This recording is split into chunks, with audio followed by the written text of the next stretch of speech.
আজকে সকালবেলা ঘুম থেকে উঠতে অনেকটা লেট হয়ে গেছিলো, প্রায় 8:30 পৌনে 9টার দিকে ঘুম থেকে উঠেছি। তো ভীষণ তাড়াহুড়ো করে আজকে সব কাজগুলো কমপ্লিট করেছি, তো সেটাই তোমাদের সাথে শেয়ার করব ভেবেছি।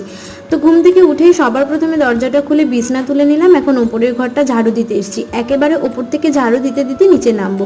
ঘরের সমস্ত জায়গায় ঝাড়ু দিতে দিতে অনেকটা সময় লেগে যায়। আর আমি এই বড় ব্লগটাও এখনো এডিট করে পারিনি, এডিট করা হয়ে গেলে তোমাদের সঙ্গে শেয়ার করে দেবো। তারপরে রান্নাঘরটাও ক্লিন করে নিয়ে এখন এসেছি রাস্তায় জল ছিটিয়ে দিতে। প্রচুর পরিমাণে গাড়ি ঘোড়া যায়, সেই কারণে প্রচণ্ড ধুলো ওড়ে। তো জল ছিটিয়ে দিয়ে এসে তারপর এখানে থালা বাসন ধুয়ে নিচ্ছি। থালা বাসন ধুয়ে কিচেনটাও ক্লিন করে নেব। আজকে সকালে বলতে পারো সমস্ত কাজই আমি করেছি, কারণ মা ক্যামেরার সামনে আসতে খুব একটা কমফোর্টেবল ফিল করে না, সেই কারণে। তো রান্নাঘর ক্লিন করে থালা বাসন ধুয়ে সকালে ব্রেকফাস্ট বানাচ্ছি আজকে ওটস অমলেট।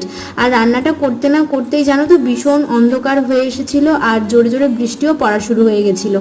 ব্যাস এইভাবেই আমার ব্যস্ততম সকাল কাটলো আজকে।